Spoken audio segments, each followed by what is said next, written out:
What's up, everyone? Welcome back to another episode of Turnbuckle Talk with myself, the Kraken, and Josh. Man, we just got finished with AEW Revolution. What a show!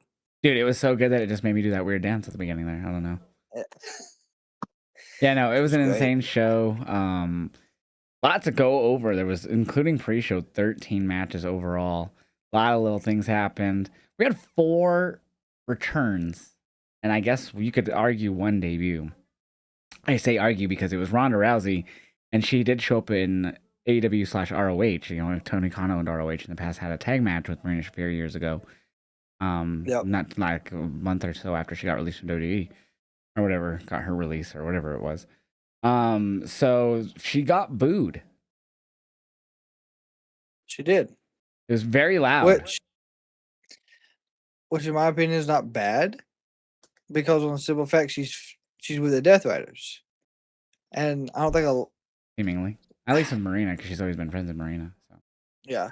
I mean, I don't think it's anything personal. It could be. Not that I don't know, but it could be. I mean, she's had her. If we wanted to get real for a minute, she's had her shit with like comments she made years ago about Sandy Hook.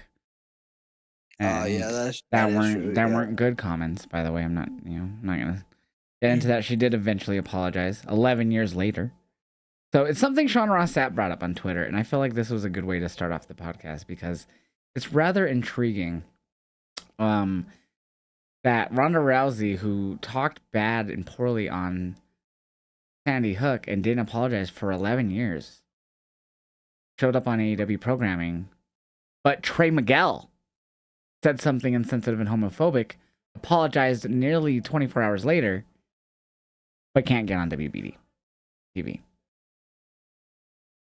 Mm-hmm. Something Sean Ross Sapp pointed out on Twitter.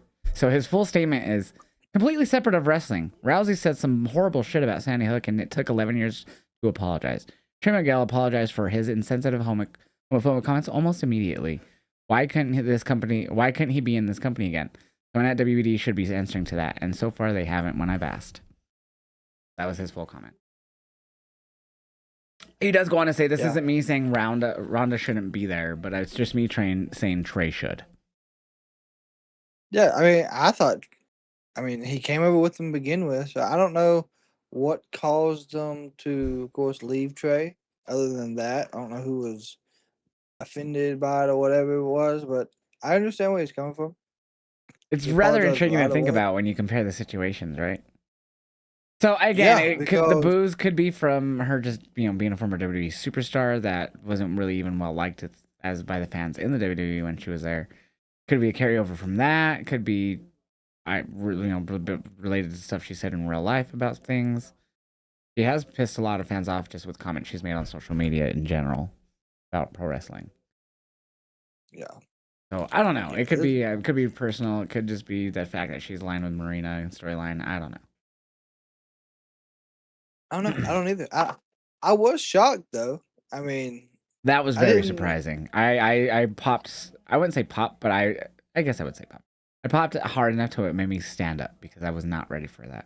Because I noticed it when she was doing her little Tony after she won against Marina. She's doing her little thing on the top of the ramp, and then I was like, crowd's reacting to something because you could tell their tone's changing, and it wasn't like a cheer, like oh my god, like you kind of could tell there was some of that, like someone was showing up, but it wasn't really like a when it's a really crazy one, like a I was kind of hoping like a Charlie or former Dakota Kai or something. But with how many surprises we already had tonight, I was like kind of doubtful at that point. But it was Rousey, so yeah, I could tell by before there was still camera on Tony that the crowd was reacting some kind of way to something. Yeah, I mean they did get a little loud, but like you said, they got booed. She did get booed, which was odd. But I mean, I was just for me, I was truly shocked that she's there. Because I know she's also got that. Is she doing MMA again, or is it boxing? She's got a MMA. So she's facing Gina Carano, who hasn't fought since 2009, and Rousey hasn't fought since like 2013, 2014, whatever it was, 2015. So it wasn't like a hype up for that either. It was. I mean, it could be incorporated with that because they are going up. Like, I mean, Rousey's being very open about, like, we're having a better card than the UFC White House, blah blah blah, which is TKO. I don't know. Maybe maybe it could turn into that. I don't hope not. I really don't want it to be that. I don't give a fuck. I still watch WWE. Yeah. Might not be my favorite at the moment, but you know. So I I don't want it to be that, but yeah, I wouldn't be surprised if it turned into a promotion for that. And she brought that up. I don't know. It's No Hold Barred Wednesday. They announced that during, I think, one of the It's like co-main event. yeah, it was like right Yeah. before it or So after it or something. Yeah, but I'm sure we'll see her on Wednesday during that. I'm sure she'll get the win I know because of so. it. Yeah. But yeah, they're obviously got some things there for Ronda. Whether I'm not a big fan of her in ring in general. Like her last match, I believe, was that SummerSlam match with Shayna, and I'm a big MMA Mhm. fan, and I've been watching MMA since 2009. You know, and that's when she was on her way up, and she was still in Strikeforce at the time. There wasn't even women fighting in the UFC in 2009 when I started watching, and I'm glad there is today, as they should be. It's just like I don't know. It's just like seeing her come up, and I loved her in MMA, and then she went to pro wrestling. I was so hyped. You know, she did the thing with The Rock at WrestleMania 31, and then of course teamed up with Kurt. You know, years later at 34. That was all cool, and then over time, it just like I don't know, my fandom diminished. It did. I don't So blame you. I mean, we'll see what she does. Maybe her and Marina will, go for the women's tag titles, but that's kind of odd now too if they try to do that. So yeah, let's have to wait and see what happens with that. But yeah, that was probably the biggest I think when it came to at least that was debuts. But we had 4 returns. One of them wasn't, you could argue, is kind of not a return, but it was in storyline. Kenny Omega was out for the past 3 weeks because of Swerve's attack, like a month or whatever, mhm. and came out and saved Brody King tonight when he was about to get curb stomped on a cinder block, is what it In the was. block, yeah. So Swerve got the win there. And that wasn't that I would say that and the Tony and Marina match were both just okay. Weren't really like nothing too crazy. No, that they out of all the matches, those two were probably the calmest matches throughout the 100%. night. They had hard hits. The feud was good. The story with what we got was felt good. I mean, yes, in the Swerve Brody match, we did see several hard hits, like we said, a boss man slam on the floor that was exposed. That was Yeah. nasty. Oh yeah, A there were some good spots vertebrae for that sure. was, but it wasn't on the level of everything else we've seen. Definitely. Chaotic side That tonight, was that was but it definitely was a still more of a good cool matches. down match I felt though, even though they had those chaotic spots in it. Yeah. Yeah, and the Tony match was too because you opened up with a chaotic ass tag match. Well, the battle royal, they did the whole battle royal going into Yeah, the pay yep. per view as well. So I did have someone in my chat say that like, oh, I didn't get to see the end of the battle royal. That was kind of lame. Like I was like, I get it, but I go, it is kind of shitty that like, oh, like they got a pre-show that they you started watching, but like I get what they're doing. They're trying to get people to watch the pay per view. Is that scummy? I could kind of see it being, I guess, a little scummy. You have this whole match going on. Gonna get to see the end of So until they turn on the pay per view. I get it. Maybe they should keep that going during the pre show and then just end the pre show feeds once that's over. I don't know, but so for me, I don't know how you was watching it. Pre-show wise, I was on YouTube. I was watching it that way. I was on my AEW And on there as well. So the way my AEW worked was it had the 2 separate feeds for the pre show and the pay per view. But I did okay. see. I think the the pay per view feed might have been live for some of the pre shows, so I'll have to pay attention next time. But yeah, so there was 2 separate feeds, so it did suck. I had to back out. And then obviously they did the black screen and the FBI warning logo or whatever fuck, Yep. and then they did the pyro. So obviously they did cut away a little bit. But I did have to back out, go into the pay per view feed, hit watch live, and then full screen it. Mhm. But also I had a big issue with my AW. So the pre-show feed was fine. Like I had hit full screen, perfectly full screen. When I went to the pay-per-view feed at the top, before you'd even full screen it, there's like this option that said feeds, and then next to it was like languages, and then you would pick whatever language. There's like 5 different ones. Obviously the default was English. So whatever, cool. I just figured it'd go away as soon as I hit full screen. I hit full screen, it stays above, but it creates a bar on the left, right, and top of my video.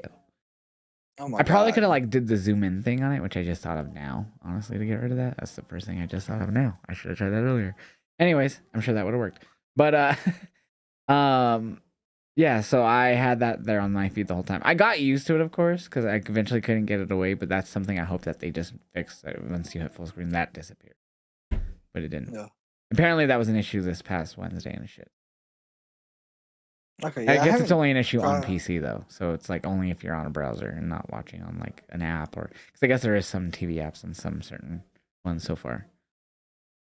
Yeah. I think they got a few. I don't think they're on all of them yet, but Yeah, I don't remember which ones, but I saw a few people on like certain like Reddit or something, or it might have been Twitter saying like, "Oh yeah, they're on these ones." So, anyways, but yeah, so so that was my only complaints about my AW. But yeah, so that's how the feeds were set up, two separate feeds.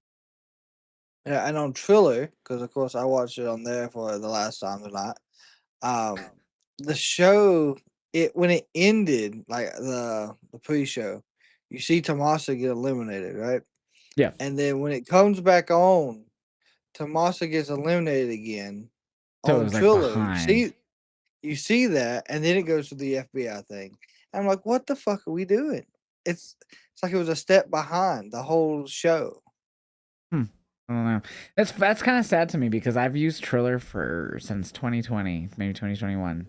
And my account, you go back and you go through the, my past buys and there's dozens of events that I've watched live and, have in my, whatever, my like I always go back and watch on demand.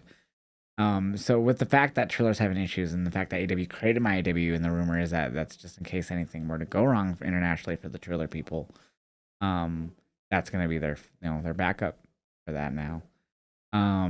It sucks because now I'm nervous I'm gonna lose a lot of that on demand stuff I have saved. I'm not always watching it all the time, but when and that's what sucks about now day and age with subscriptions and you're essentially renting, and Yeah. these streaming services is once they can remove things whenever they want or change their TOS to fit whatever they want it to be and Mhm. add in all these ads. So it goes, that's why when you see behind me, I have a CRT TV. I'm getting back into collecting VHSs, vinyl, all this shit. Anyways, point being, I'm sad that Triller might be leaving. Like, I need to figure out how to get all that shit off there because I'm probably going to lose it. That'd be a lot of recorded space for sure. Like if it I was a mean, I have a few VHS, SSDs that I could, but yeah. Oh, I'm not going to put it on yeah. VHS, but. I would know, like back in the early 2000s. Like I remember my dad, he would record the pay per views on VHS, and we could go back and watch them later if you bought them Mhm. on like DirecTV or whatever it was, Yep. because it wasn't the libraries like we have now. So could you imagine all the Well, we did it. VHSs I you did would it. use? Yeah, I did that. So I have, and I have more out in my storage, like in where I live. There's like a little storage thing I have. But I have a lot of VHSs, and one of them here, I was going through them, and it said like I forgot what it said, but it was like written on like a clear piece of tape with like a pen, and it was like wrestling of some sort. So I popped it in. It was a WCW pay per view. I forget which one off the top of my head, but it was like a month or so ago. I even posted a video, I think, to social media. I was like spinning a Blink 182 vinyl, and I made it like like if it was filming from use a filter to make it look like it was filming from an old camcorder. And then like I had the CRT on playing that to like I pop the tape in, like I push it in the video, and then comes on and turns on and like Mang's coming out on WCW. So I used to do Yeah, that. Those are tapes my brother and I used to do it on all the time. yeah. The good old days before the internet library. Yeah, and I mean it's nice to have them now too. But again, like we went from the WWE network where it had everything, like the whole basically everything, but the lost gems for the most part. You could argue, and obviously now we have WWE Vault, but like that's the thing for at least us in the States. And I even think on Netflix internationally they don't have everything yet uploaded to Netflix. But like we went from the WWE Network to Peacock in the States, which moved the majority of the library. We lost a lot of stuff in that move, so not everything was moved from the network, which sucked because the network like it wasn't perfect. But when we go in hindsight, it's like, dude, it was like you click on an event, you could go to the match you want. You just go to the little dot, go to it.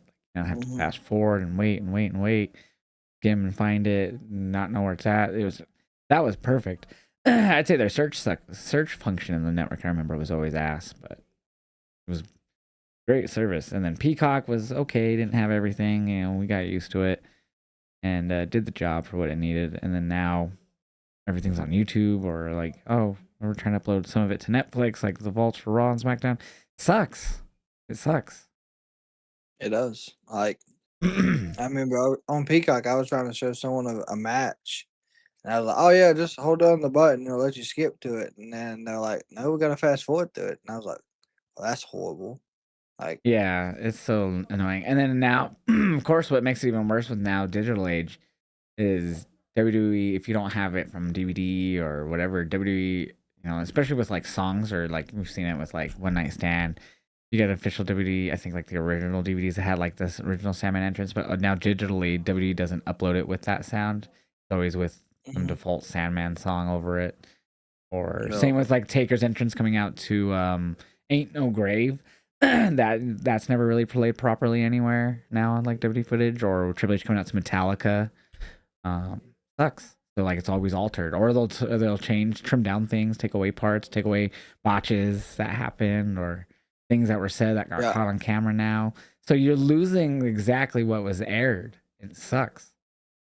and they make it to where it's more either family friendly. They don't want you to see the botches, which botches show that the wrestlers are human. Um, Which is I get why and they do that, but yeah, but I mean, I don't know. It and takes away from what you actually see, which I don't I don't remember if like I've that part of it. told you this before. There was a couple years ago there was a Twitch channel, and I think it exists now, but on Kick. But it was on Twitch because this is before they really cracked down on, I guess, wrestling copyright. I guess I don't know. There was a Twitch account. They had went through a few different names, and they've created new accounts. But they would stream the '90s, like the sometimes early '90s to mid '90s, like major American promotions, all the way through, like from the '90s through like usually mid 2000s. But it wasn't just like, oh yeah, they're streaming from the network. They were streaming like exactly how they aired with the correct audio. So like Okay. sometimes you would notice like the feed would go from HD audio sound to like all of a sudden it sounded like it came from some type of VHS that was kind of fucked up. But it had the original audio of what was said or the music that was used when they came out. So like another one that I could think of is the Godwins from the WWF in the '90s. WWE. They would come out to a song that was like "Don't go messing with the country boy." That's never used on any modern day like network, whatever you fucking watch anything on there coming out. It's like some generic like some fucking redneck fucking banjo music. And it annoys me because I grew up and I was like, dude, they're erasing what I remember, and it almost made me feel like a Mandela. But it's there's the footage exists, so it's not. Yeah. But I hate it. I hate it. So, anyways, I know that was a very big tangent, but Yeah, I can understand. I I hate that if understand. Triller goes away, I'm gonna be sad. I get it. I do. Mainly just 'cause I'm gonna lose all that shit I have saved up in log that I've bought or purchased technically. But yeah. Yeah. Anyways, back to AW. Woo. So Brody, yeah. So Brody Swerve, and then the women's match, and then I felt kind of Andrade Bandito kind of almost in that same round, but that was a really good match though too. Like they put on every match was solid. Like the trios, fucking everything. The trios titles, the trios fucking what do you call it? Where everyone's in the ring. Tornado tag. Can't think of the word. Oh yeah, the tornado tag, the War Dogs, and Darby Allen, OC, and Roderick. But bro, I can't believe Osprey's back. And he almost hit his head on the fucking apron. I know. That was I know. terrifying. He hit like a corkscrew, whatever, moonsault. I don't even know what you call it. And And then acts like he was gonna crack yeah, his he neck was like afterwards. 10 inches away from the fucking apron, maybe even less. It was terrifying. But bro, how so when was his last match? August? When he Was had it that all in? No, because Or right they did after? that match with the cage match. Yeah, that's right. Yep. It was with Because it Tana, and they like was I always remember the spot where Tana tried to climb the ladder, and they were all like, "No, no, no, no, Tana," no, and he's no, like, no. "Oh, Yeah, okay, okay, yeah. okay." And he got down. But yeah, that was after All In, and he was in that. That was. That was like sometime early August, mid August, because All In was like July, like the end of July, July Yeah, 20 it was something. July 12th. Yep. Oh, okay, no, that was mid July. My bad. But yeah, so it was like around this like August something. But yeah, so the fact that he had the neck surgery, and they showed in that video, so that after Mox beat Takesha, they showed the video of like a guy working on someone, and it turned out to be Osprey. And they showed the X-ray of like the metal in his neck. Like that was, I'm assuming that was his legit X-ray after the surgery.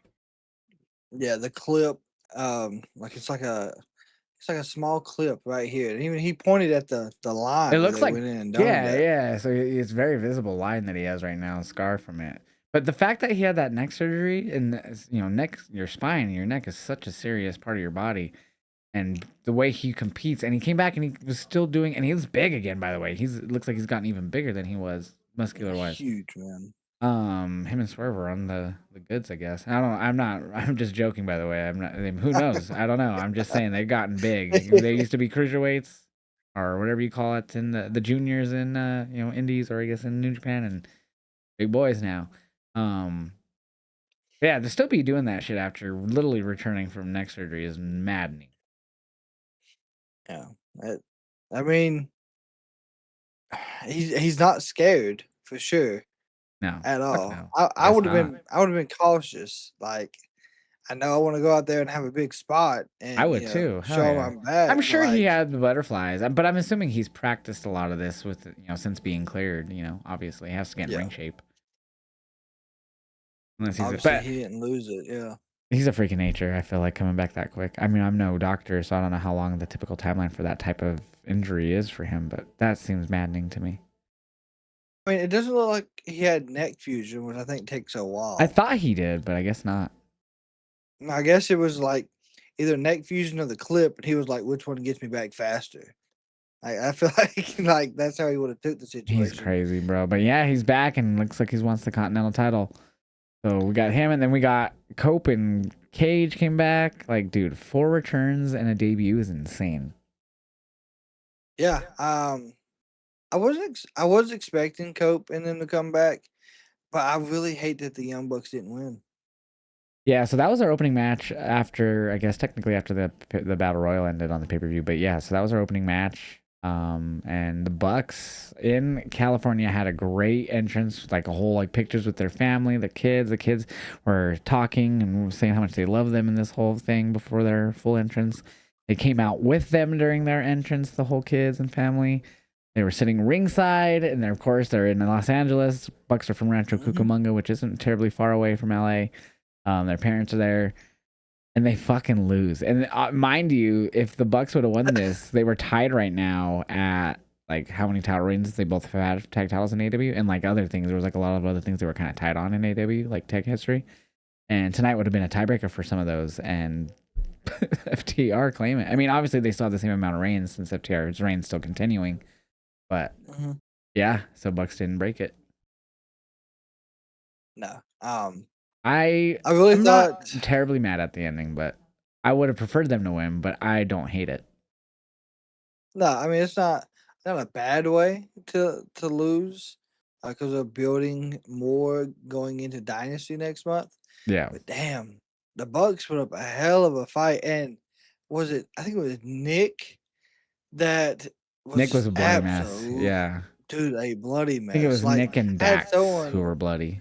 someone asked me how bad it was. Like, could I give a comparison? For me, it was like Austin and Brett when Austin passed out at one There was point. a He was lot of that blood on this whole bloody. show. Like there was a few times a lot of people were crimson masked. And this was God, one of them, of it's. course. I think it was the most I've seen in AEW in a while, like Oh, for throughout the whole sure. show. Oh, for sure. I 100% agree with you.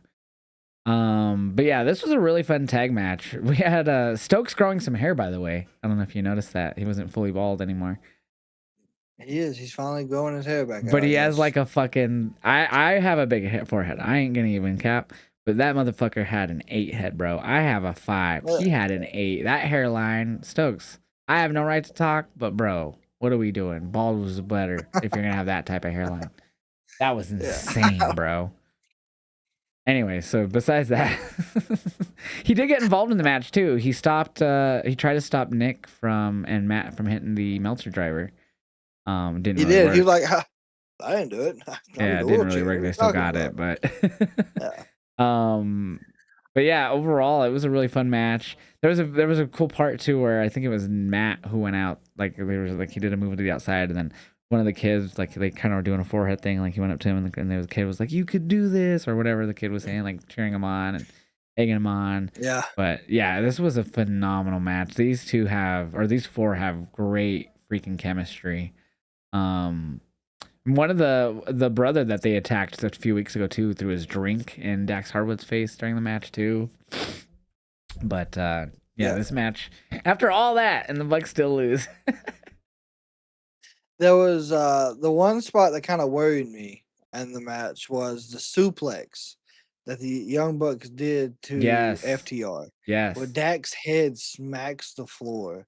And Yes. it looked like it busted the back of his head open. I don't think it did. It might have just been the way the blood was going. I don't think it But I did, mean, yeah. it was nasty how he landed on that floor, man. There was a lot of spots throughout the night that could have ended horribly, but I'm glad they didn't. Yeah, for sure. There was a lot. I mean, especially in the main event, which we'll get into. But yeah, I don't know. How did you feel about FTR fully winning though? Like, do you think that was the right call? I do because I know where they're going, but you don't. In my opinion, I think I said this before. You don't have to have the tag titles involved in Cope and Christian and FTR for it to be a good match. Yeah, that's fair. So the Young Bucks could have won, in my opinion, but I guess they're wanting to give it to Cope and Christian before they finally retire. I feel like they left the door open for a triple threat because after, of course, they held the titles after they came and returned Cope and Christian, and then the Bucks entered the That is ring, and then mhm. the Bucks like looked at them. They both, the Bucks looked, they were down that they lost while the Cope and Cage held them.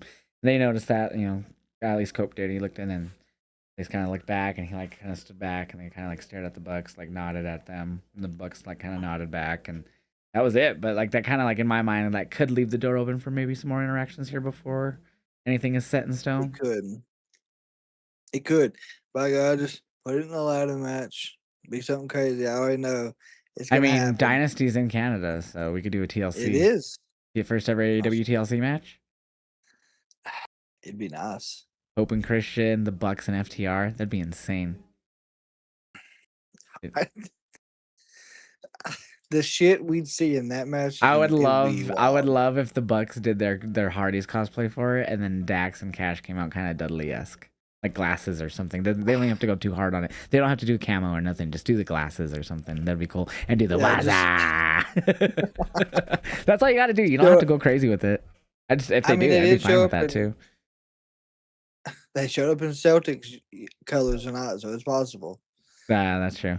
But yeah, that'd be cool. I would be down with that. Like a first ever AW. I don't even know if they could use the terminology TLC. They might just have to call it something different, like chaotic ladder match. I don't know. I don't think they could use TLC. It's probably trademarked. Ladder tables and chairs. LTC, my God. Just switch it up. That'd be hilariously stupid, and I'd be so here for it. Chairs, ladders, and tables. CLT. Yeah. Yeah, just something. Just do it backwards. Yeah. Oh, that'd be funny. But yeah, that was a very great opening match. I mean, obviously the battle royal went into the battle royal was fun too. I mean, one thing I have to say about the battle royal, which obviously started on the pre-show, I hated how they started it. So it. Do you ever see the Oh, yeah. reverse battle royal in TNA? No, I'm gonna be honest, I I did don't know not the know. full concept, but essentially it was you started on the outside and like something about going in. I don't know. It was really stupid. All I hear it was really dumb. That kind of felt like that. They've all started battling on the outside, and then like just slowly people would finally enter the ring, but like do dives through the like. There was a point where I was like, I don't even know who fucking is in this right now. Like who's like I know people have been eliminated, but I couldn't tell you who remains. I have no fucking idea. No clue. It was a fun match Because nonetheless, but I just hated that I didn't know who was like. And then Roosh got eliminated like twice. I was like, what the fuck? I thought he already eliminated. with Rouge, I think he went through the middle rope, I thought he went over the and top. so he might have the first time. Fuck, I Maybe don't not. know, Maybe but I he just set thought up he did. he was setting up that suplex. So I felt like he would have stepped through the middle rope to get out there. I don't think he jumped over it. Oh, okay. Maybe I just saw wrong then. I mean, I honestly have no idea. But like he got eliminated, and it seemed like there was a little conversation on the outside, and then That's what it he confused came me. back in. and then got Yeah, I was like, eliminated, what but the double fuck is teamed. going on? I was Yeah. so confused. But I mean, yeah, it was too chaotic. It needed to be a bit more tamed for a battle royal, I feel. Yeah, everyone should have been in the ring to start the match. But hey, we got a new champion out of it. That's what matters. Yeah, the ending was good with Jack Perry getting the win there. So he's got the second ever singles title run there. Um, we had Lena Ross and Willow on the pre-show. That was a solid match. It wasn't really anything too crazy either.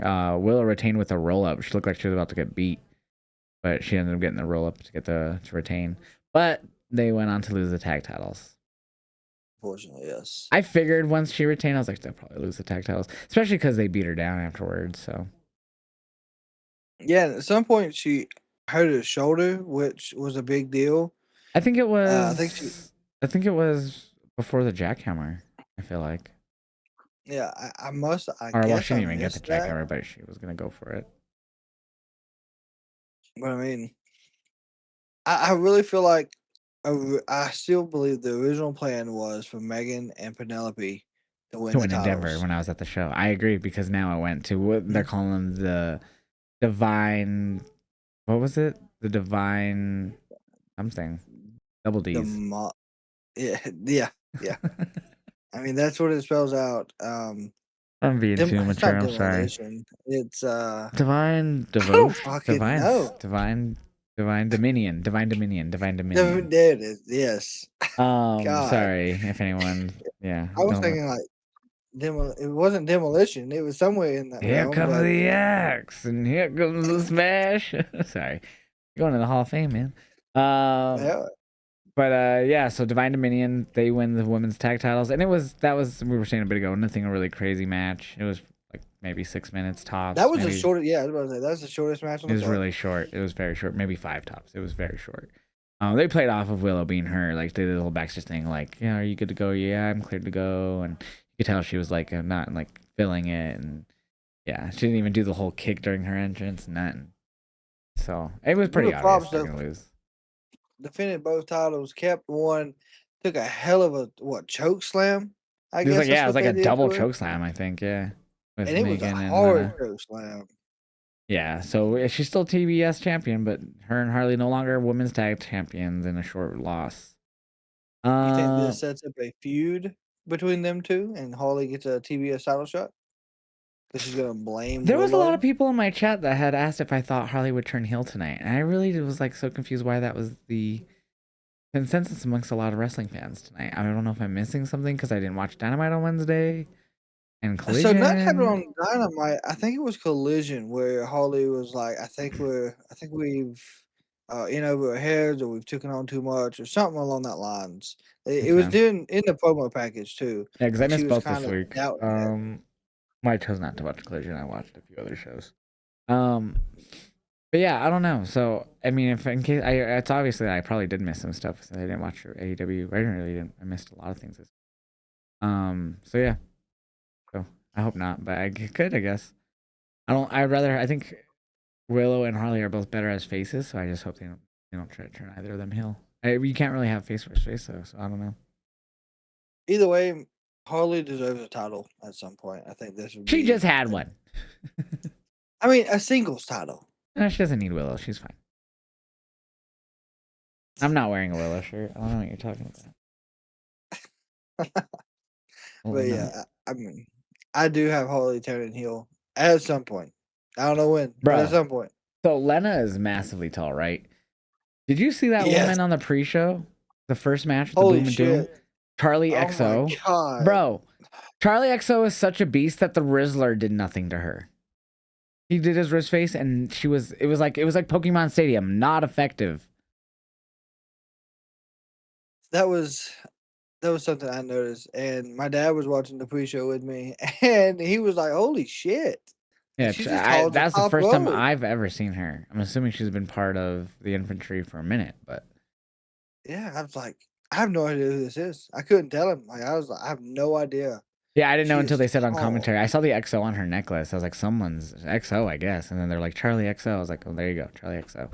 But Yeah. yeah, she was humongous. So they did. It obviously was AJ and Big Justice and the other Rizzler there. Yeah. And I missed a bit of this because I believe that's when I was walking Daisy at the point. So so I missed like a lot of the You beginning. I did think, miss or much. no, or I was getting pizza, one of the two. So I missed the beginning of it. Um, so I can't, but I did see where Charlie was there, and then the Rizzler came up to her, which was hilarious because he's so short. He's like 10 or whatever. He was a kid. He did his face, and I was cracking. It was like I literally go not effective because he did the whole face, and she was just like laughing or whatever. And then of course later on when Wayne Brady's there ringside, and then fucking Wayne Brady gets fucking bump, and he gets pulled over by Shane Taylor. I was like, what the fuck, Wayne Brady taking a bump in AEW? Yeah. And then not too long after that, Rizzler comes up to fucking Shane Taylor, and he gets shoved to the ground. So Rizzler took a little shove bump. I thought that was hilarious. So you missed Wayne Brady getting like an interview too before the match, right? Oh, I did, yeah. Yeah. So he was asked if he ever had got a chance to wrestle and had a finisher, what would it be called? And he called it, I think, the bitch slap. And so that's when he slapped Shane Taylor. That's why Nigel said that. Bitch slap. I didn't even Yeah. notice, honestly. That's that he Yeah. said that. If I did, I just probably thought, oh no, it's a typical bitch slap. But that's hilarious. Yeah, I missed that interview. But yeah, that was a fun little match, and then of course, we saw what's his name? Big Justice, I think, the kid, his son. Yeah. He Hit a went good and spear. speared Yeah. on was it Christopher Daniel? Or who was it ringside? I think he speared Shane Taylor, didn't he? No. Heck no. He's yeah, yeah. I swear he did. He speared somebody. Dang it, I Yeah, but it know he wasn't did. not Shane Taylor, bro. Who did? I forgot who he speared. Big Justice here at AW Revolution 26. Google. Google better know your shit, Sissy man. Problem. Oh, you're right. Yeah, okay. 'Cause I Wow. was surprised that Taylor He's a took the big bump. boy. Yeah, Yeah, he's a big boy. yeah. He's like 300 plus pounds. Um, Damn, shit. Well, shout out Big Justice for taking out Shane Taylor. I know he confronted It him was a good. after he shut push him, but I didn't think he speared him. Yeah, it was a good spear too. Like it was a solid And hey, spear. we got to see all of them live at All In last year. Getting to see them here is funny as fuck, man. Yeah, I had someone in my chat say that that group, Big Boom and all them, or is AEW's Logan Paul, and I was like, not really. Not as But good in the ring as Logan Paul, obviously, but you know what though? I give them props because anytime a pay per view that he's gonna be a part of comes up, he is a promotion machine. Like, did you see his video this morning of him like in the arena talking about like here's the arena? Like, dude is a mhm, promotion. Like, he is so good at it. So I he is. guarantee He they love promotes like him. hell. I guarantee they love the fuck. Not just because he's working and wrestling and living his dream that he wanted to back in the 2000s. But the fuck, I bet you they love the fact that how much he loves to promote it and just talk about it and post Mhm. about it. And, like, that's so cool. More eyes on the product for sure. So Marina and Tony was solid. We talked already about the ending with Ronda. It A was a small really okay package or a match. Yeah, big everyone was package. banned from ringside, so no one came out and got involved until afterwards. With Ronda, and then of course after Marina took her out while she was distracted with Rousey, that's when Mina came out. I always mix up their names like that when they're in the same thing. Um, Moxley and Takeshita, I loved the transition. So after the Rousey, they had Rousey and Marina leaving, and then like the came on, and I forget that Marina has her own theme, like in the Death Riders, but they all start with like the Death Rider intro. Dun Yeah. dun dun dun. And then it goes into everyone's personal theme unless they come out as a group. But I didn't click in my head like it was doing the Death Rider theme. And then I loved how like they were leaving through the crowd, Rousey and Marina. And then all of a sudden it goes to the light shot, and then it was just the tunnel of Moxley with the rest of the Death Riders. I was like, oh my god, that was a great transition because it did not click in my head right away until the shot of Mox. And I was like, oh, holy fuck, that was so good. No, and in a day and age of NFL with a million commercials, NBA Hmm. with a million ads, WWE ads everywhere, TKO, UFC now with Paramount ads everywhere. It's such a refreshing thing to go from an end of a match directly into the entrance of another match. Yeah. That's what I love about AEW's pay per views. Like, there's no filler. The You'll only get filler like the you really video get packages the to tell you video what's package. happening. I stuttered like crazy there. I stutter a lot, but that was a crazy one.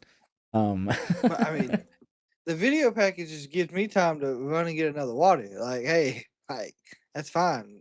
If this was TKO, well, guys, I know it's gonna be a little bit of quietness here during this Reese's Piece ad and fucking NASCAR well, ad, and that's why they get the New uh, Day and our truth to be part of it, so then they could be the ones to get the reactions for them. So there's at least some crowd yeah, noise. yeah. If the wherever you're watching that in the world doesn't get a fucking commercial for 3.5 minutes, Or or is your the Netflix VPN do actually do works, do do oh, do Jesus, do oh, do. SmackDown and NXT. Yeah, you don't hear those on Raw, so unless that one. No, that was a SmackDown. I remember that one time they were in like Saudi, and the SmackDown feed was down for like it felt like forever, like an hour or something, and it was Yeah. just that for like 40 minutes. Oh God. I Yeah, remember that'd because be I had horrible. Sarah was here and I had an eye appointment, so I was missing that SmackDown that day because it was during my eye appointment in the daytime. Yeah. But I remember that was like That, before my like SmackDown started like an hour before my eye appointment. So like we were watching it, and then that happened, and I thought it was my internet because I always had a problem with Xfinity at the time. But no, it was WWE. it's just old WWE. Yeah. But, all right. So, anyways, yeah, I loved that. I loved how they went directly into that match. Yeah. I was like, it was done the transition. It showed Moxley. I was like, there's no fucking way we got Moxley Takeshita match 3 to start this show. And There's no just, time limit too. Dude, this I match really thought was this up there for match of would the be night for co-main sure. event. I figured they were gonna go chaotic in the co-main event. I mean, they kind of tend to do that. Yeah, they do.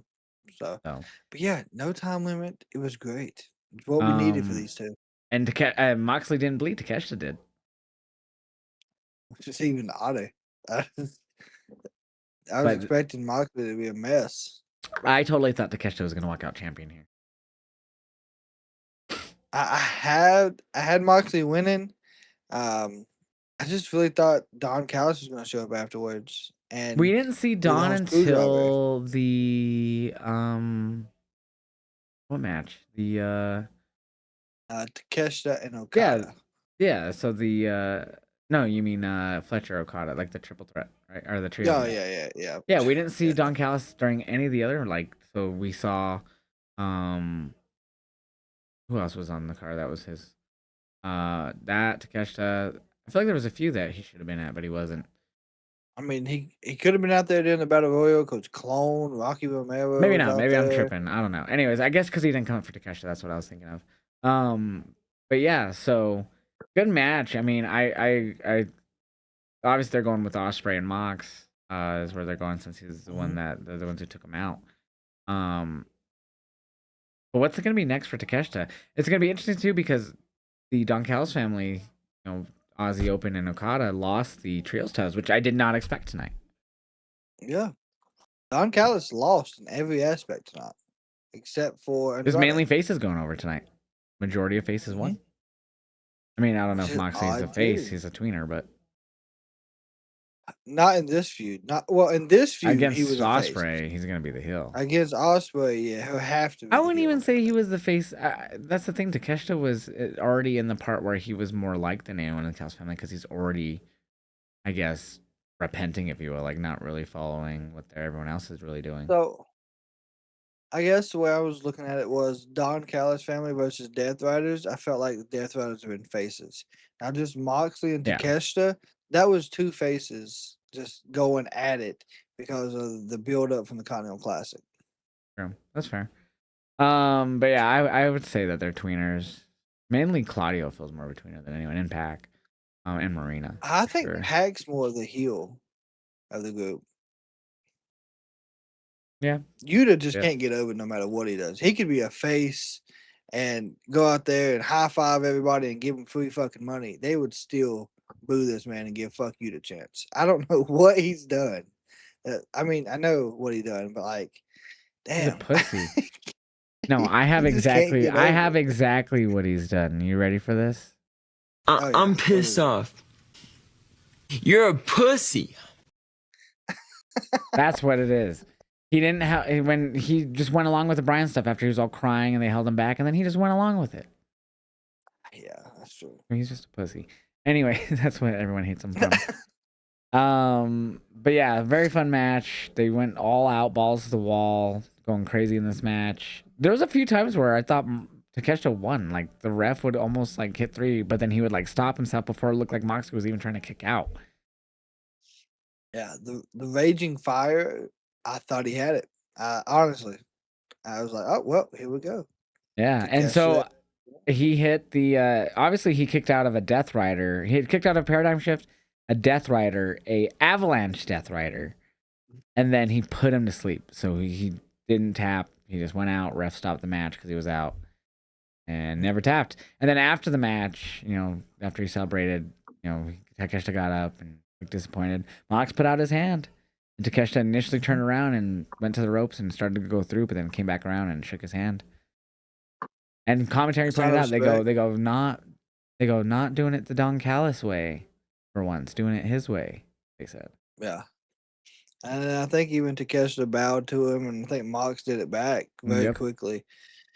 So the face turn is happening. I really expect on Dynamite you will either have Takeshita be removed from the Don Callis family, or within the next few weeks leading up to Dynasty. yeah." So Fletcher and mainly Okada, he still has his international title. Takeshita, I guess, if he wants to, if they want to try to bring it into play, they could say, well, he's New Japan TV champion.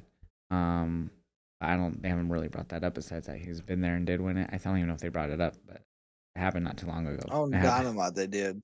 Okay, so I mean, they both still have technically singles titles. He didn't win the Continental title, but I don't know. I definitely they're leading this to this, and we said this before, to All In against Okada. They've been building this for years at this point. It feels like. Yeah, the long story of it, but yes, they have. So of course Osprey returned. We talked about Baby's Wrath already. Brody and Swerve, we kind of already talked about it. It was kind of not a bad match. Of course, we talked about the vertebraker on the floor and everything. Swerve got the win. And that's when Kenny returned to save him. So we talked about it. So Tekla and Statlander. I forgot both times that this was 2 out of 3 falls. So when Tekla got the pin with the ropes, I was like, what? Oh yeah, 2 out of 3 falls, 2 out of 3 falls. And then when Statlander got the pin, I was like, what? She won it back. Oh yeah, 2 out of 3 falls, 2 out of 3 falls. Like I forgot both times. Oh, the match went exactly, unfortunately, how I thought it would. And I hate to say that because I really don't say that a lot about AEW, Hmm. but I called this one to a T. Tekla would somehow get the first pin. Stat would get the second one. There'd be some type of distraction, chaos. In the third one with the Sisters of Sin, which is what happened. Then, of course, she got caught with the belt. And I was just like, damn, I hated that this is how it actually happened. Because they're not really, they're building Tekla, of course, but what do we do with Tekla from here? Who else are we going to have? Thunder Rosa's done got beat by her. Willow, I mean, she's with the TBS title. You If got Mercedes comes Tony. back, You got Mercedes. You could bring in Athena. Athena just needs to drop the ROH Women's title and be in AEW full time now. I don't understand. just put her name at the top of the book and just don't let anyone touch it. Like she's got that record. Athena just needs to go on to the main roster because we Um, never see her. I was fine with the match. I thought it was a good match. I thought they put on a really good match against each other. I think they have good chemistry. It wasn't like an overall standout match. I mean, the stipulation helped it a lot. And it got a lot of time because of it too. I'd say it was Mhm. at least 15, 17 minutes long match, maybe even 20. But yeah, Yeah. overall, I was hoping, and with everything that happened, it made me more hopeful. Like we already had at this point, the Swerve, or not Swerve, the Osprey, the Kenny, Hope, and Christian, and Rousey all appear as like surprises in some way. So I was like kind of hopeful, like, oh, maybe we'll get a Queen Aminata return. She has history with Tekla, that would be fine. I would be fucking game for that. If Queen Aminata, just because of their history, to get a title opportunity. Um, I was also like, who Oh, Jamie knows? Maybe Hayter. Yeah, you got Brawling Birds, I guess. I don't know if they're still doing anything with them and Inspiration since I didn't really watch this week, but um but yeah, I mean you got a lot of women who are like doing tag stuff. You also got Mina Shirakawa up in there that you could do stuff with and maybe have her try to avenge Tony's loss against. And you also got Marina, who's gonna get the rematch with Tony. Maybe if whoever wins that will get a title opportunity. Which, if Marina does, then that makes sense. She hasn't had one, and she's kind of been getting pushed a lot with the Death Riders, and now kind of in her own way. So, I mean, there's women there. You just have to build it. Yeah, I mean, I wasn't trying to say anything bad about the match. The match was great. It fell in the direct order I thought it would. Yeah, So I guess it wasn't a until standout someone match can for sure overall. until someone equalizes the Sisters of Sin, I just don't see Tekla taking the title or getting beat for the title. Yeah, well, see, that's why I was like, I was hoping there that we'd see like maybe a Queen Aminata come out and then be like, oh, that still doesn't even the odds, and then like a debuting Charlie, which would have been insane, because she had the Hmm. match with Statlander. Maybe she come out and help her and reveal that she's all elite. Um, but no, so I mean, I don't know. They didn't build anything tonight, but obviously they could do that with Marina and Tony on Wednesday or set up something else for her. I don't know. This was this was the only match that they didn't build something off of for the next pay per view, and the trios titles match. But they I was did gonna say something yeah, the great in next the match as trios well. titles. Well, Yeah, yeah, I the mean trios. yeah, so that was cool. Yeah, we got to see Mystico. It got revealed that he's all elite. I'm assuming it's a dual contract with CMLL. It probably is, but hell, it's still good to see that, especially right after winning the trios titles. That was fantastic. Yeah, so we got I new was champs. happy for I him. didn't expect the Don Callis family to lose. They just won it like what, 2, 3 weeks ago. Yeah, they did, and I don't understand what's the point in taking the title off Jet Speed or whatever's and Hangman if they're just gonna win it back Especially because of Hangman. We'll course, get more into that later, but because now Hangman's in yeah, an like interesting position. So yeah, Jet Speed. That was a fun match too. Obviously Mystico came out to his that theme that they used last year at the Grand Slam Mexico that the crowd sang along with. mhm. Came out to that tonight, got pretty good ovation in LA, and it was a solid trios match. I think I missed some of it. I think I might have been walking Daisy or I missed it like the beginning for something. But solid match. Another one that I'd say like wasn't a total standout, but it wasn't a bad one either. I will say I missed a fourth of this match because of Triller, so I understand you missing majority of it as well. What I did like when I There was a finally got to part see what was on going on, I was on my AEW and there was a part that I went blacked out for like 10 seconds but came. yeah, I like that they were all wearing the same ring gear in an aspect, and they all had masks that had the same setup on it. That was pretty Yeah, they cool. had the Mystical mask. That was pretty cool. But yeah, I did not expect Jet Speed with Mystical to win, but they did announce Mystical's all elite. So again, I'm assuming dual contract. Yeah, a dual contract. It's also interesting because Claudio, if I remember correctly, is still a CMLL World Champion. So that could also be another feud start there with Mystico. Andrade and Bandito was a solid match. We had Bandito do the Andrade gimmick of taking off his pants, but it was funny because he struggled to get it off on one leg, so Andrade just went and knocked him down and, Yeah. while he was trying to take his pants off. Andrade eventually did take his pants off, and he did the whole gimmick with two different women in the crowd to give him a kiss and all that, and the photo shit. But overall, really solid match. I mean, Bandito, and he's the ROH champion, but he gets pinned here by Andrade Hmm. clean. No. Oh yeah, and Um. that's who Don. Oh no, Don Callis did come out for this one. He was on commentary. I'm sorry. Yeah. Um. Bandito again though, even though he got pinned, still impressed the hell out of me. He hit in my opinion, a super 21 plex because he deadlifted Andrade off the ground Hmm. to hit it. That was That fantastic. was amazing. Yeah, Um. I've never seen that variation because usually everyone like they're either getting up and they grab the ropes and that's when he goes and does the gets it. I don't know what else to call it, so I call it the where he just does the legs and flips him over. But Yeah. yeah, so that was cool to see. He was dead weight, just flat, and just went. Still got it. I was like, what the fuck?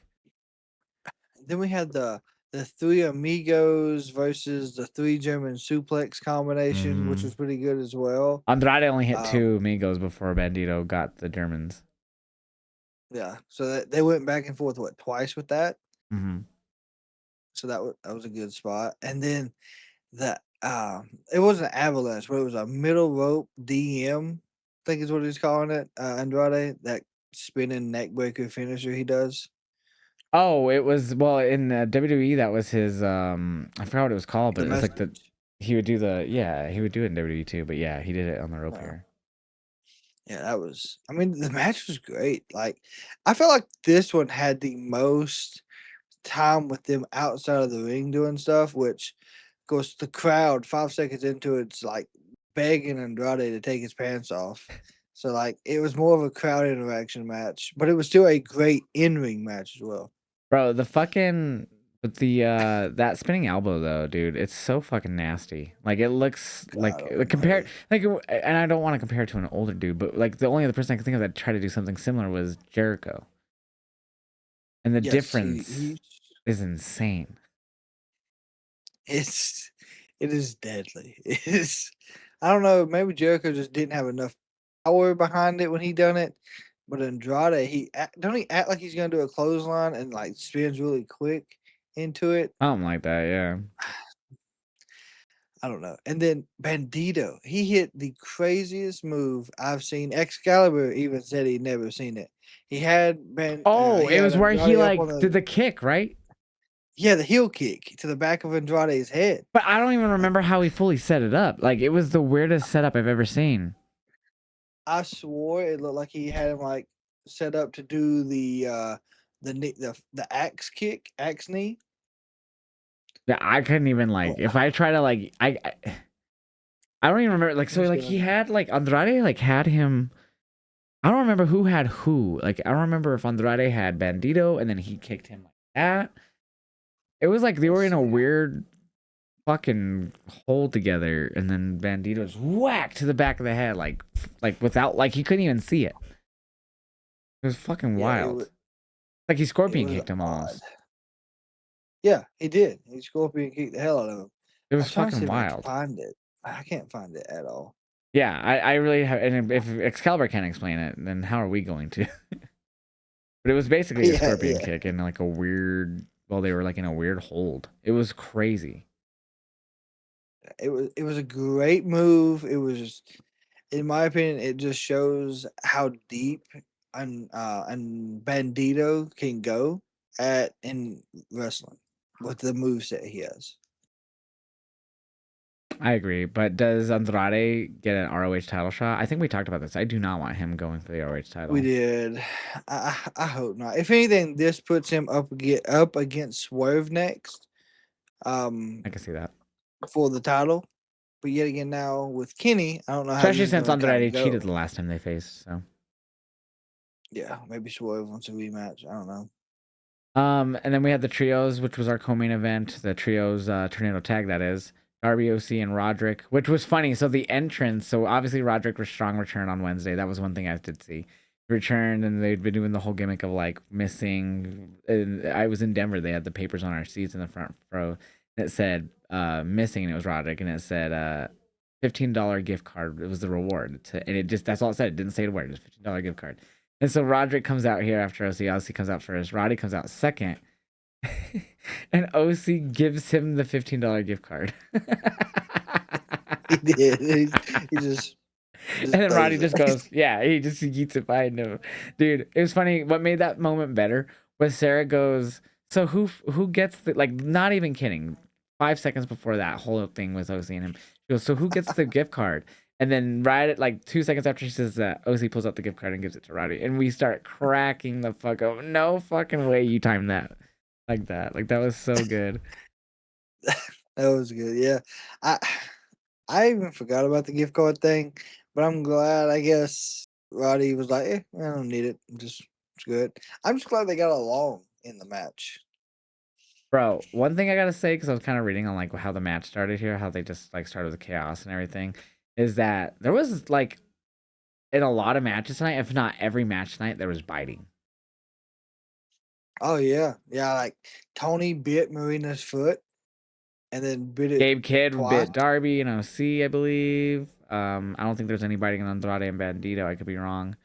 There was Jack biting in Perry the bit trios. Yeah, there's biting Ricochet. there. Obviously, in the death match, there was biting. I don't remember if there was Statlander or Tekla biting, but I feel like there was. The part Irvin was Brody, I don't remember if there was, but and then there was also tons of spitting. And we had 3 times in 3 different matches tonight, at least 3 that I can remember, where they did the one kick out spot. hmm Like I'm fine with the biting. It's not a bad thing to bite. I feel. I just feel like they're overdoing it in every match now. Yeah, they are. And Tony had an odd biting spot too. Like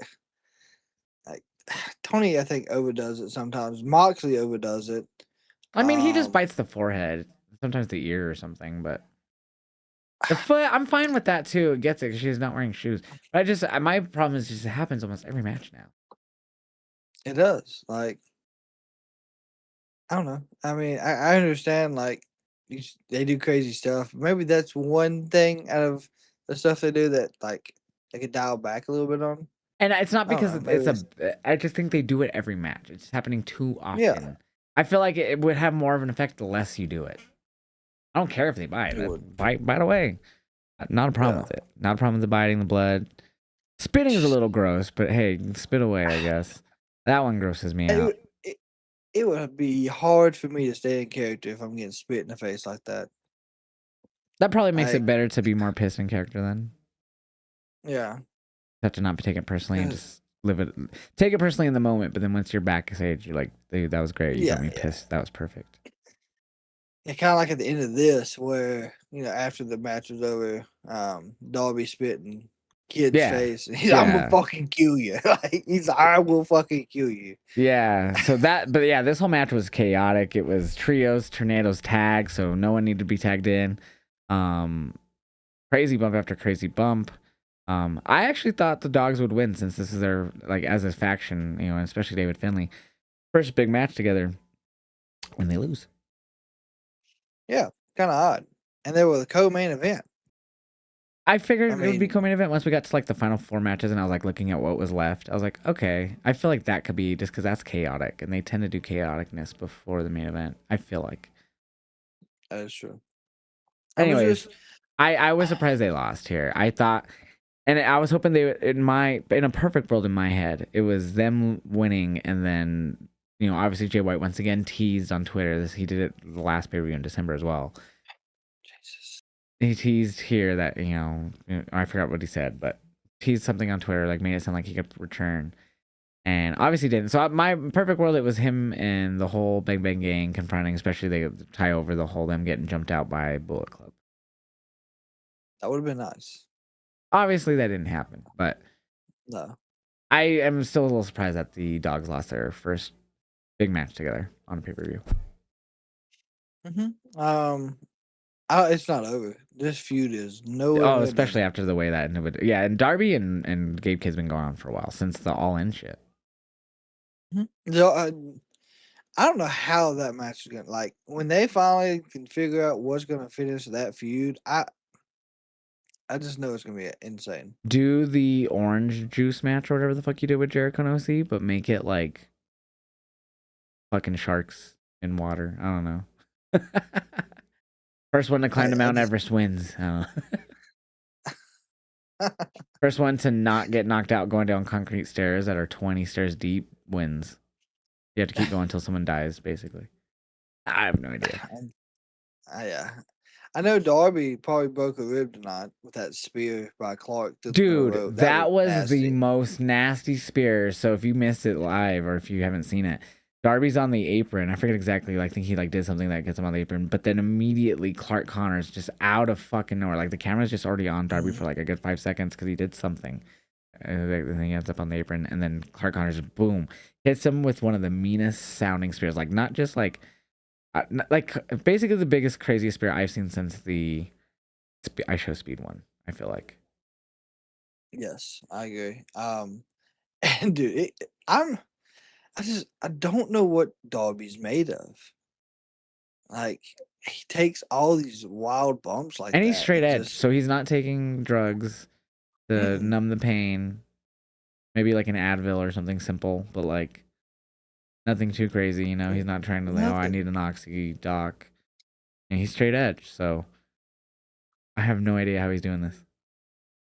I mean, pain tolerance Yeah, I has to be mean, through the I have roof. some type of pain tolerance, but I don't think I have that type of pain tolerance. I mean, I could stretch my ears and get tattoos type of pain tolerance, but I only got that. Being set on fire and thrown around like a rag doll and bouncing off steel steps. It's just, I don't know God how he Almighty, I doesn't don't get know how knocked he out does in it. almost every match he's in. Yeah, I mean, yeah, I think in every match I would have at least been knocked out or concussed if I took one of Darby's spots.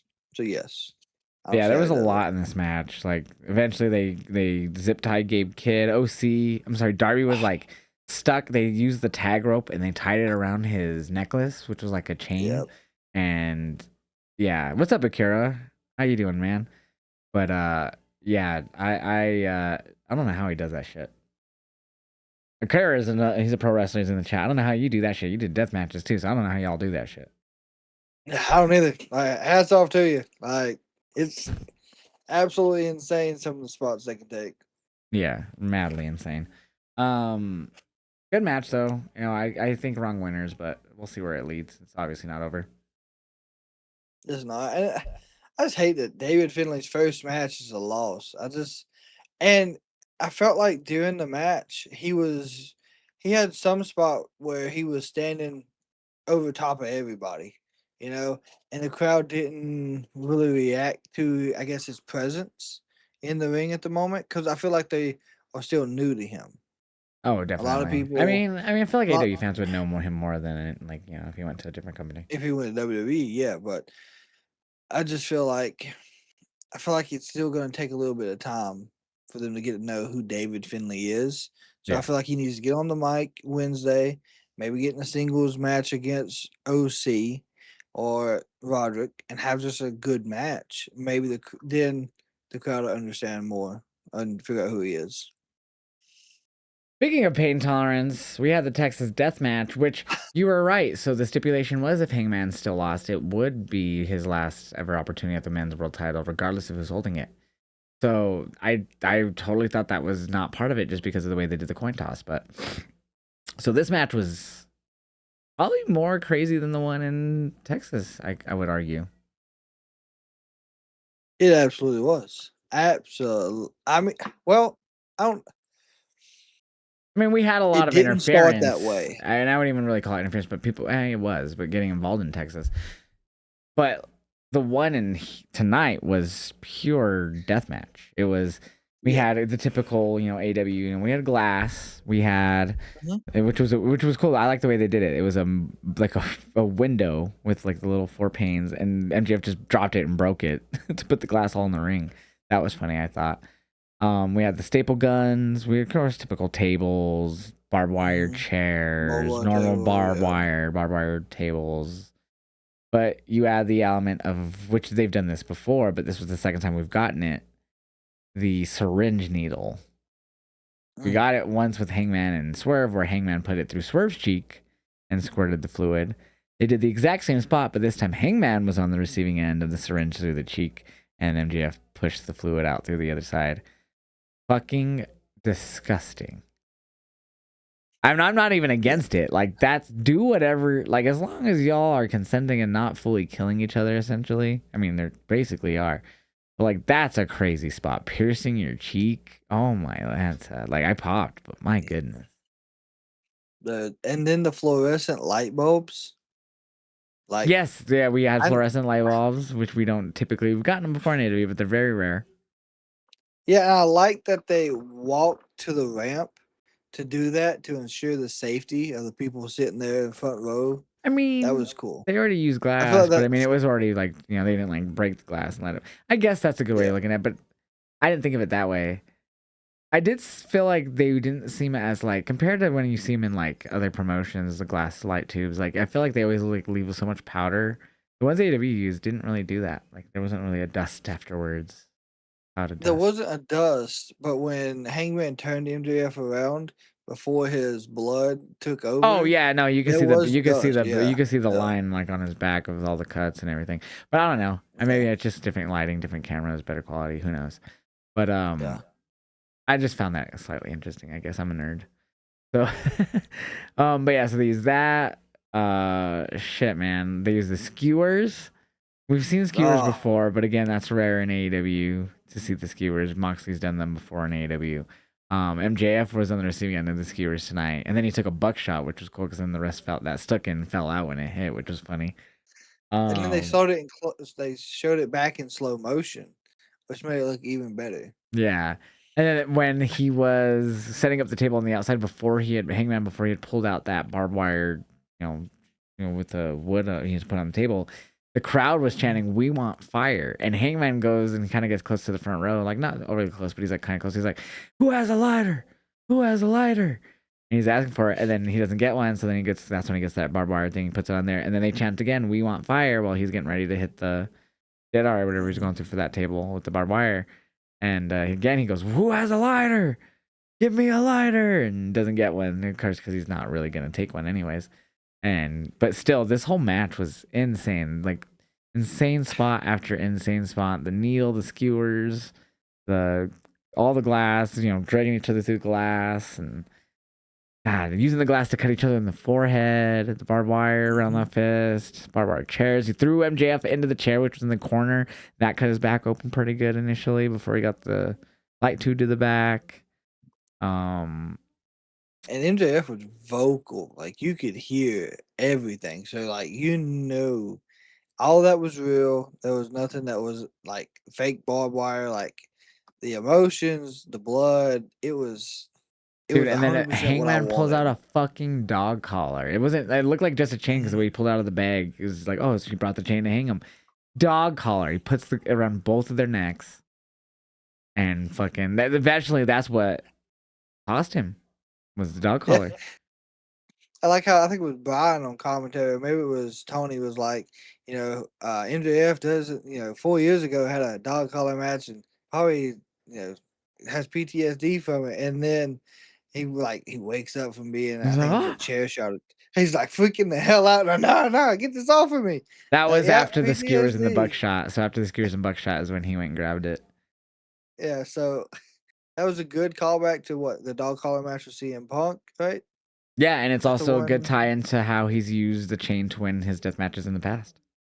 Yeah, but it was this one felt like more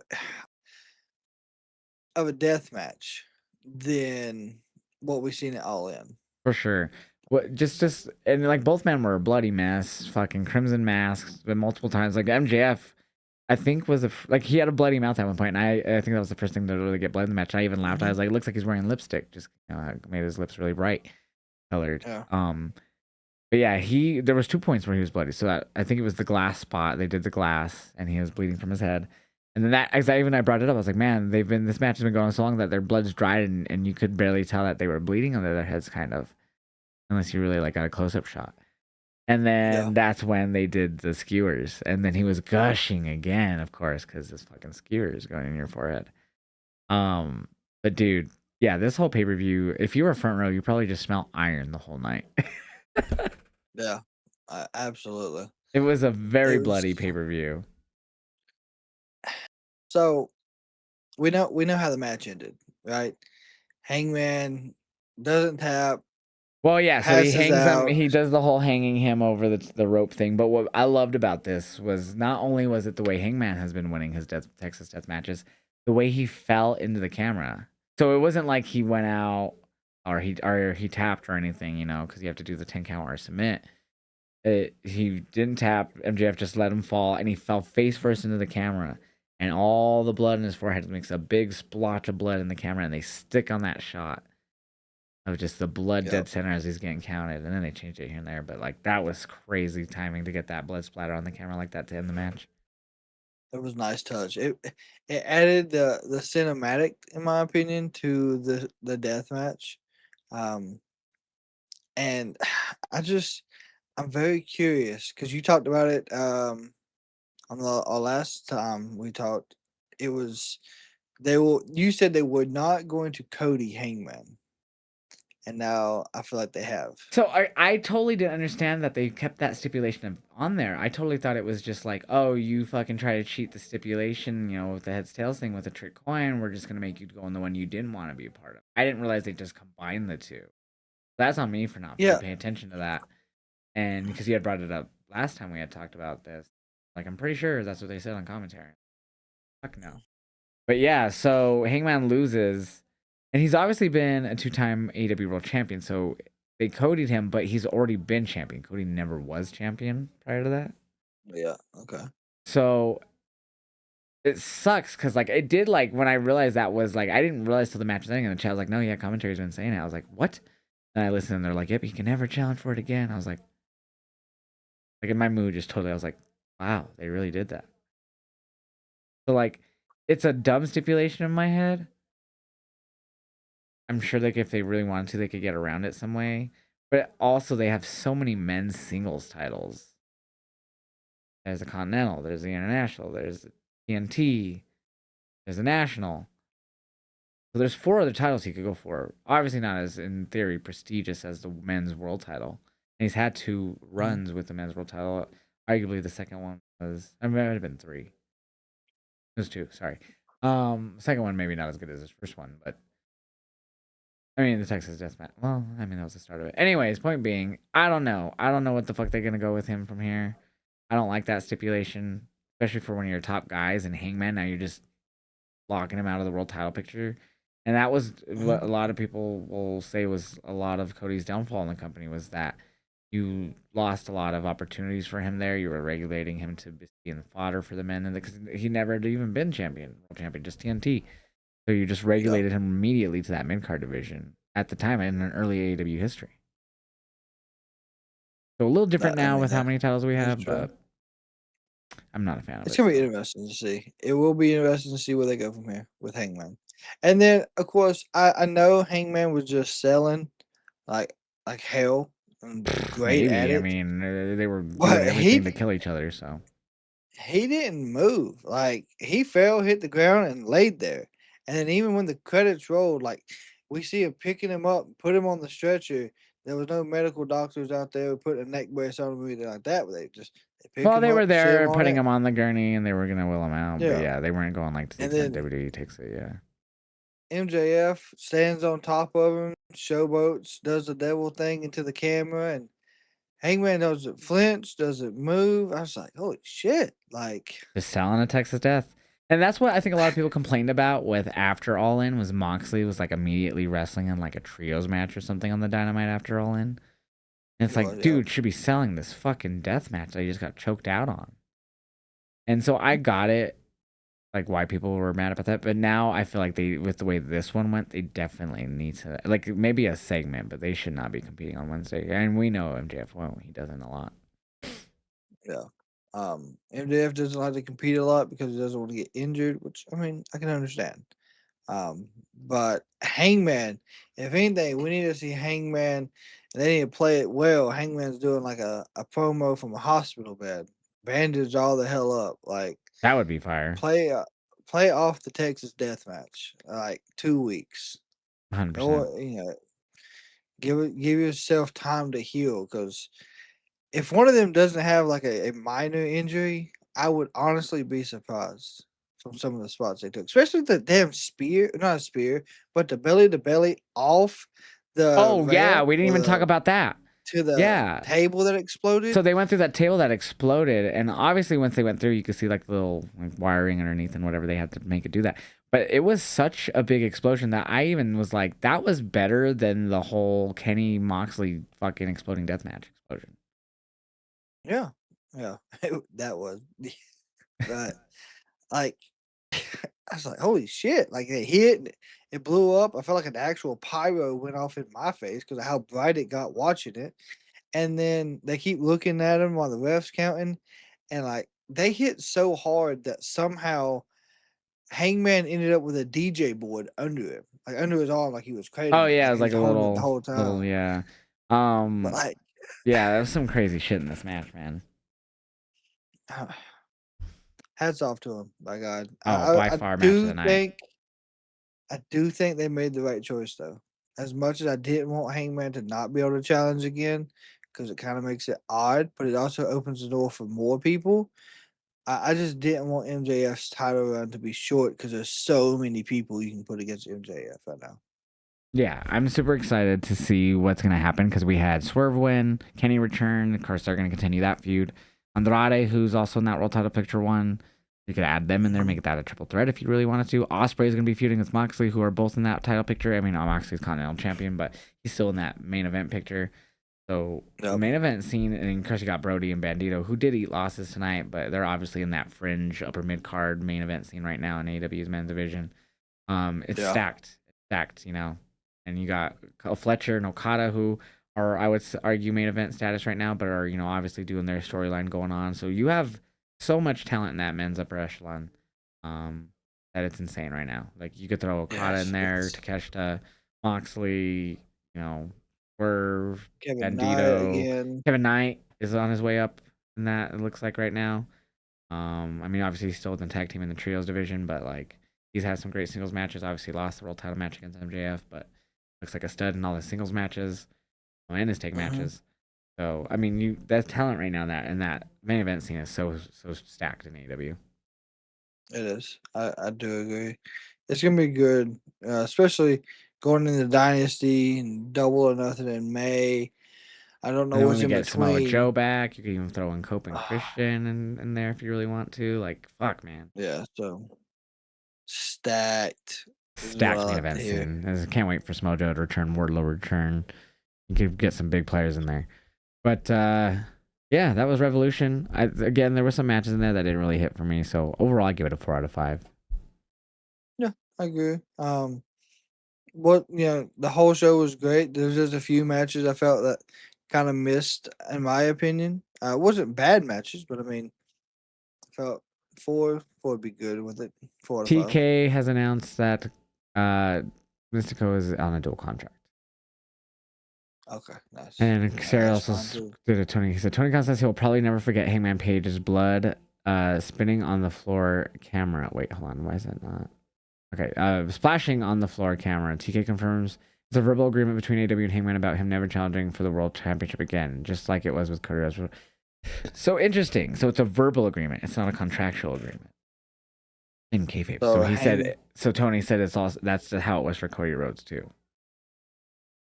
Okay. So it's a verbal agreement. Like, no, you can't. Do you agree? Yes, I agree. No signing anything. No legal document in kayfabe saying. Interesting. There you go. That's how they're getting around it. Gabe Kidd also challenged Darby Allin to a coffee match for Dynamite. Okay. That's how that's ending. There we go. Got some answers. And it looks like, so he challenged him for the Darby Allin for the coffee match, but it looks like he also crashed the media scrum and said "fuck New Japan, fuck Tanahashi, and fuck everyone else." I'm sure Tana would not want to be fucked right now. That's not nice. Jesus, Gabe Kidd is just—he's absolutely insane. But where can people watch you outside the podcast? We're gonna call out here. Outside of the podcast, they can on Facebook, Instagram, TikTok, Twitch, YouTube, and Kick as the Kraken Wrestling. And same with me. You guys can watch me on Twitch, Kick, YouTube, TikTok. Excuse the sneezing in the background, but you can watch me all across all those platforms, live reacting to pro wrestling and gaming. I've been playing 2K. I got lucky and 2K sent me a key, even though all the shit I've been talking, I was surprised I got a key from 2K. I was at the CWC show on Friday, which was fun, by the way. And I don't know if you saw, I know we watched a lot of stuff this week, and we watched Reality of Wrestling. I watched some GCW, but at the CWC show, I posted a video of Sam Stackhouse turning heel at the CWC show. Yep. Then the next night, I reacted to him at GCW, turning heel and attacking Marco Stunt, the bastard. A double heel turn.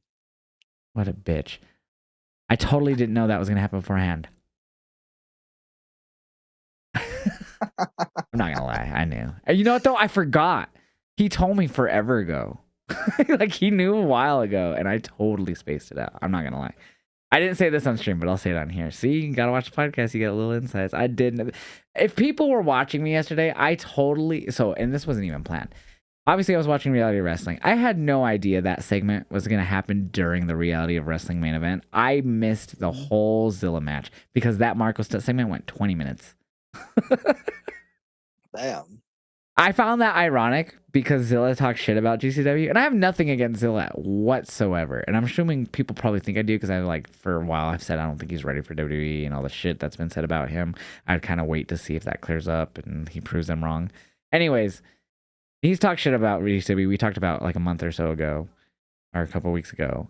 And I thought that was ironic when I thought about it after the fact. I was like, I totally missed the first time we ever seen a live Zilla Fatu match for that, and it was a GCW segment.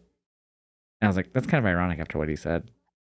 Not even intentional. Just happened to happen. They fell into each other's same spot.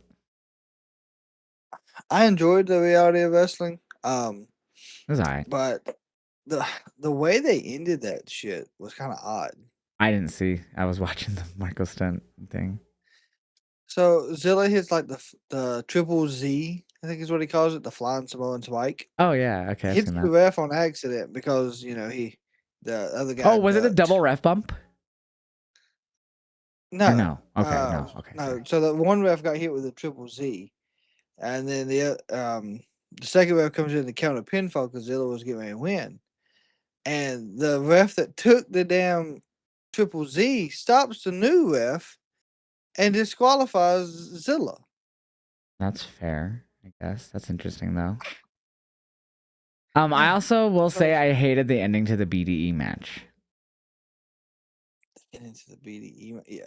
Yeah, so he was facing that. I forgot the guy's name. He had a dude with long hair, and they were having a solid match. And then some bigger dude comes out and attacks the dude with long hair, and BDE just disappeared. Like I was like, oh okay, and that's how the match ended. I think Brent had a good match against AJ Francis. That was a fun, yeah. That was like the second to last match, I think.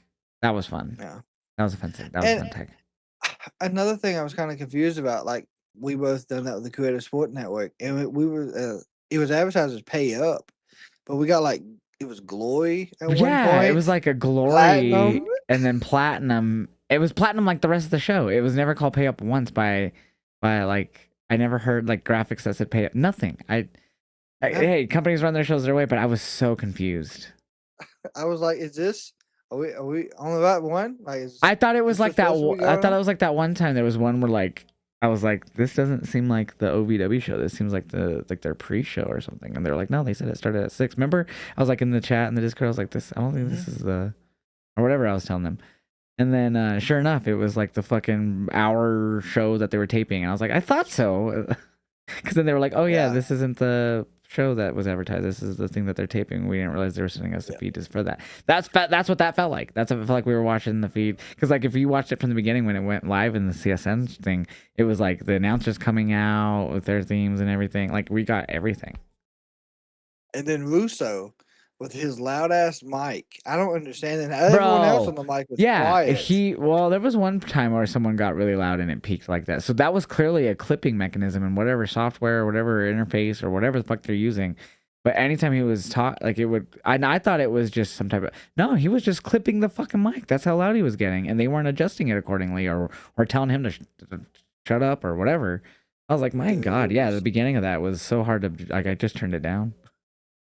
Yeah, so hard. I mean, indie's gonna indie, you know what I mean? We ain't gonna get perfect everything. So, but yeah, no, there was little things, just little things. But yeah, I don't know if that like was that live anywhere? Was that a taping? Like, so I went back, like I was checking, like while we was reacting to it, I went to Reality of Wrestling on YouTube, and it was showing the same thing we was watching. It said Pay Up, so.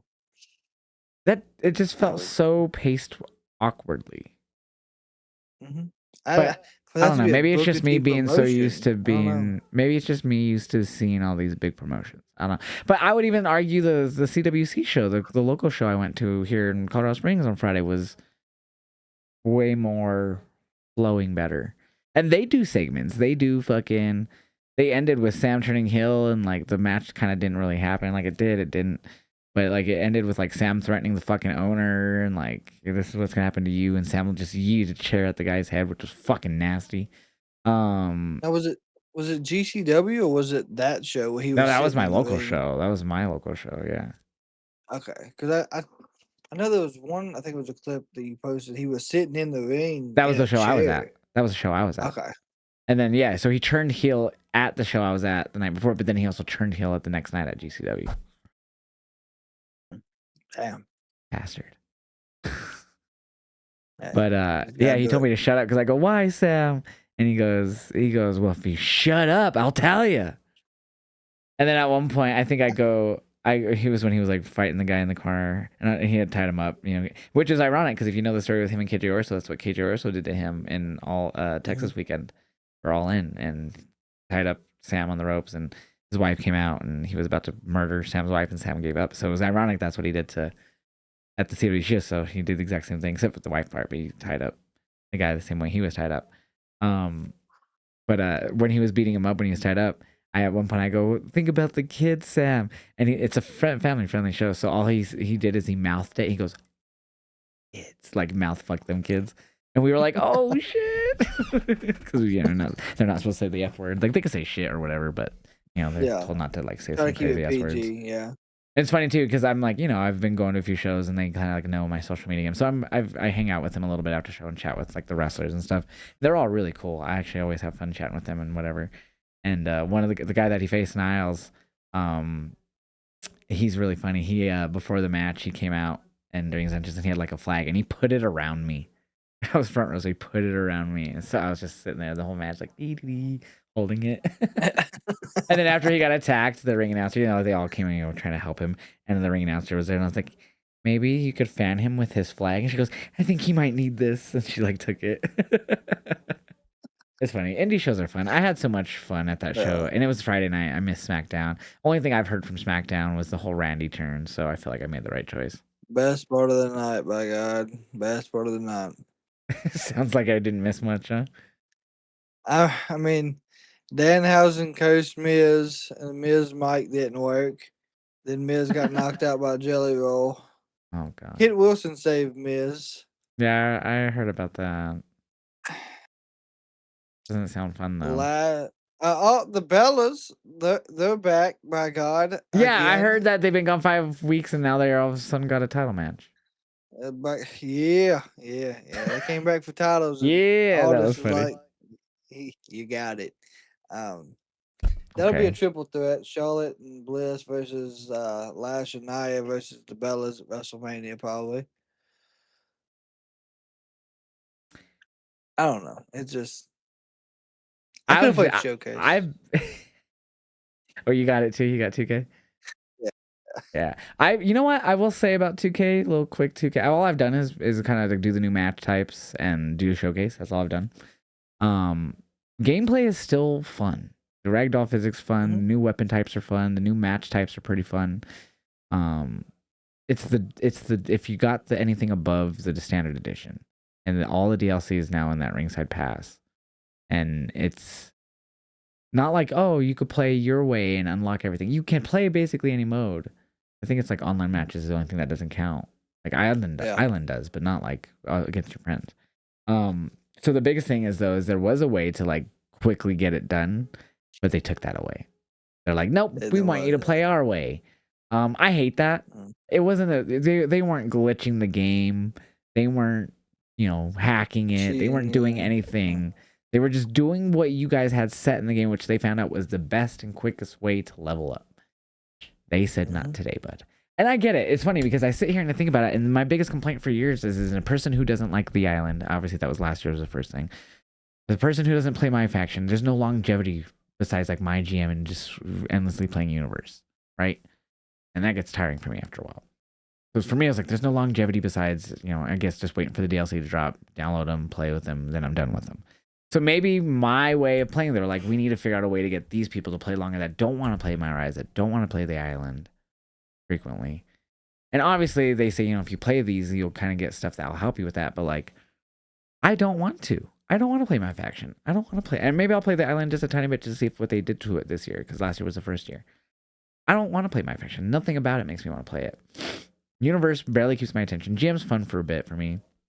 So I get the idea behind the battle pass maybe for someone like me who needs that push. Like, hey, play more.